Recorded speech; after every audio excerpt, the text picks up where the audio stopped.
the capture of a settlement in Ukraine's Donetsk region by Russian forces. The Kremlin has stated that the aim of the upcoming Putin-Trump summit is to advance efforts towards resolving the Ukraine and Russia conflict and to develop bilateral relations between Russia and the United States. In response to reports about what President Putin proposed to President Trump regarding Ukraine, the Kremlin has said it has already provided all the information it wanted to share on that matter.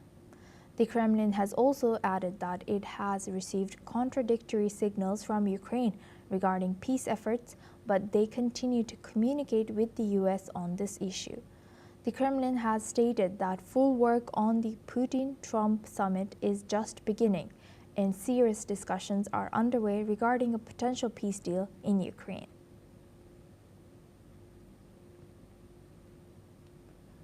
Now we stay on this topic. The head of Belarus's security agency, Ivan Turtle, has revealed that his institution is actively working to establish contacts with Ukraine in a bid to help end the ongoing war with Russia. Turtle has emphasized the importance of dialogue, stating that such meetings are crucial for reaching a consensus in the current crisis. In his comments to state television, Turtle has acknowledged that much of the responsibility lies with Ukraine, but also stressed that Belarus's President Lukashenko is doing all he can to stabilize the region. Turtle has suggested that the solution to this conflict lies in quiet talks and a balanced approach to both sides' interests. Lukashenko, who has faced international isolation due to human rights violations, recently expressed a desire to speak with Ukrainian President Volodymyr Zelensky to facilitate peace efforts. Now for this discussion, we welcome Glenn Grant. He's an ex-advisor to Defense Minister of Ukraine, joins us live from Riga. Thank you very much, Glenn, for joining us again. Good to see you. Thank you. Now, looking at this news coming in from Belarus, did you expect Belarus to come up like this? So why do you think Belarus is trying to advocate here? Is it just to maybe make up for the reputation that they have, the not very good reputation that they have made throughout this, during this course of the war? I think you probably hit the nail on the head there. I mean, the head of the security services is not going to speak on television without not just authority, but almost the order of Lukashenko. And that means that Lukashenko it wants him to do this. But the idea that they can somehow help with peace tells me that two things. Either that Lukashenko thinks that peace might be coming and that Russia is possibly going to lose this war, and therefore he's looking to get back into good books of the West and Ukraine, or that Putin thinks that he's got a chance of winning the war, and therefore he's getting Lukashenko to muddy the waters and look for possibilities of Ukraine capitulating, saying so through a softer channel than the straightforward one-to-one of Putin and Zelensky. But frankly, I think it's a waste of time. You mentioned that it's a waste of time, and just building on that, do you think Belarus, given its close ties to Russia, and also you've mentioned President Lukashenko's controversial international standing, can it be seen as a credible mediator? There's officially no, because they're not credible. Let's be blunt about it. I mean, they've been working on the side of Putin solidly since the beginning, and I don't think that they're about to change on that until there is a real change in the geopolitical situation. I mean, don't forget, Italy changed sides during the war and went from enemy to ally. So you could quite easily see this with Belarus, because Lukashenko is a survivor.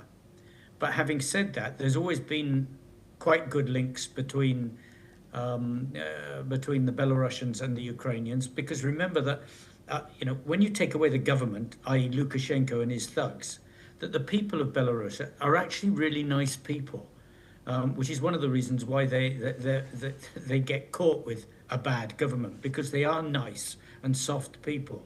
So there will be some honest discussion between some of the people in Belarus, some of the workers in Belarus, and some of the Ukrainians. Whether that has any value, to be blunt, I doubt it, because Lukashenko is just looking for, the best deal he can get in the future.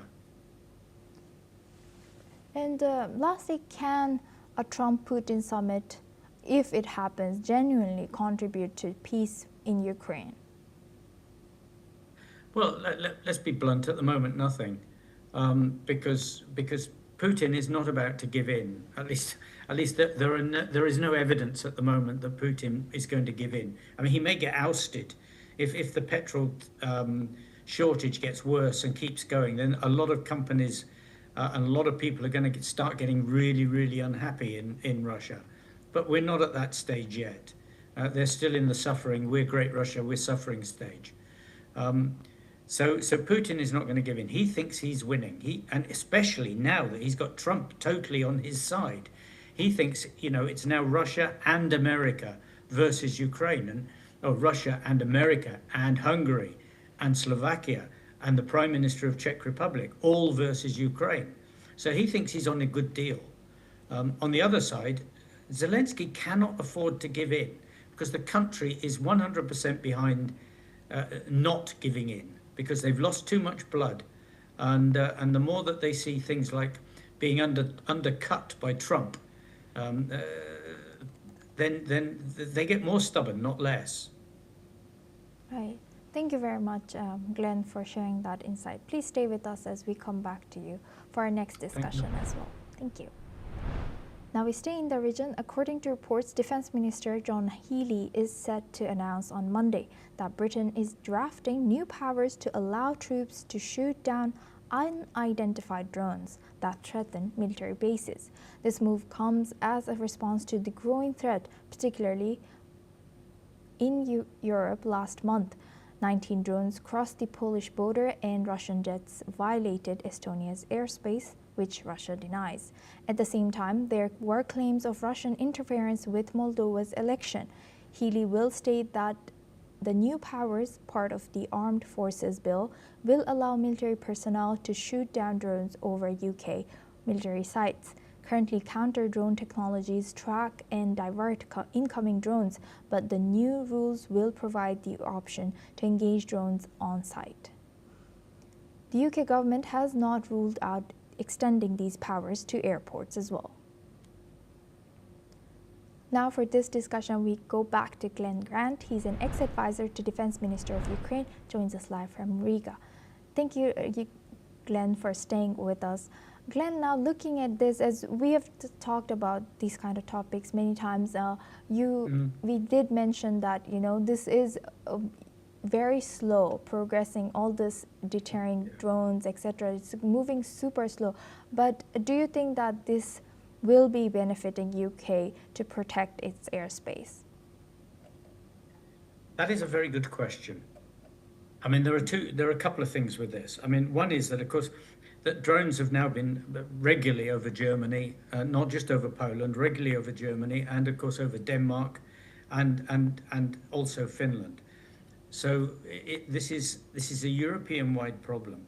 Now, being allowed to shoot down drones over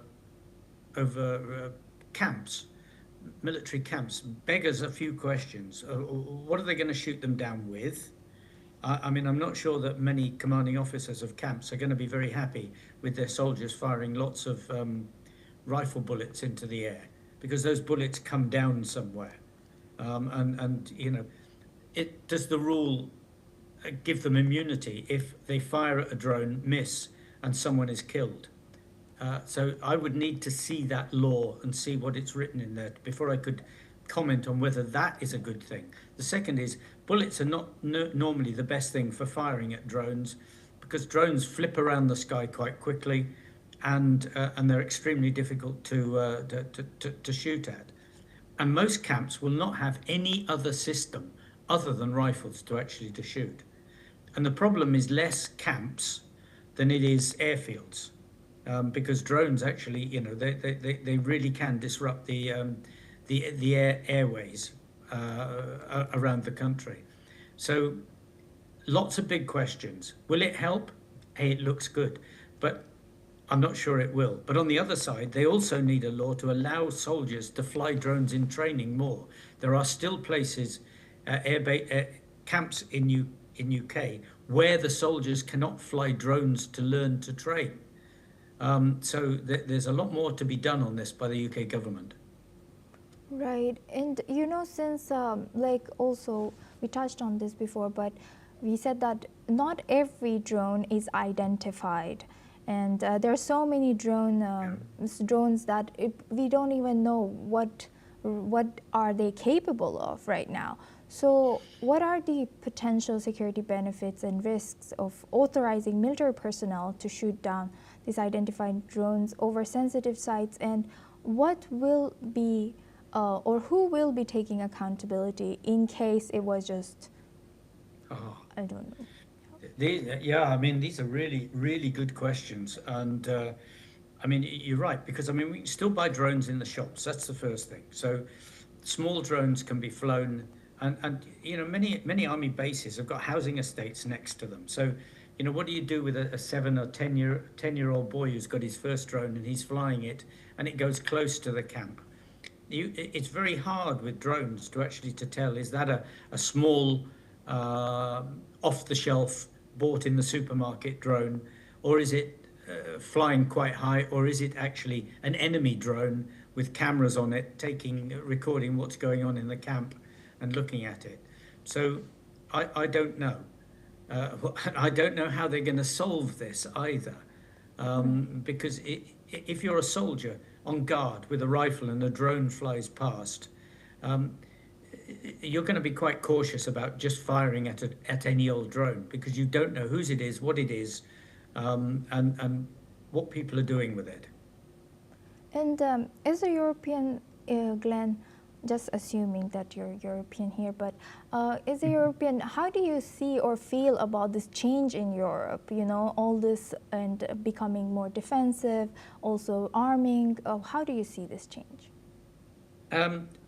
Well, I am European, of course, being very British. To be honest, I don't see much change at all. There's no obvious change that you can see. There might be changes going on in the committees between defense ministers and prime ministers and presidents all talking. But when you actually come out to the population, there is nothing else to see. You don't see any more vehicles on the road. You don't see lots of drones flying. You don't hear any more jets flying over the top of you than you hear normally. So there's not a visible change for most people. There will be changes at things like airports, as I said, if they're closed down because of drones. And therefore, if you're traveling and you get delayed, that is a visible change. But you can't actually see what's behind that. And it's likely that no one's going to give you a great explanation either. So it's very hard to judge at the moment what is Europe actually doing physically that we can all see to make us safer. And lots of people ask me this question in Latvia every single day of, are we safe? Are we safer? Because you can't really just say, yes, we are, because, apart from, yes, we are because of NATO, which is about the only answer that most people are ever going to get.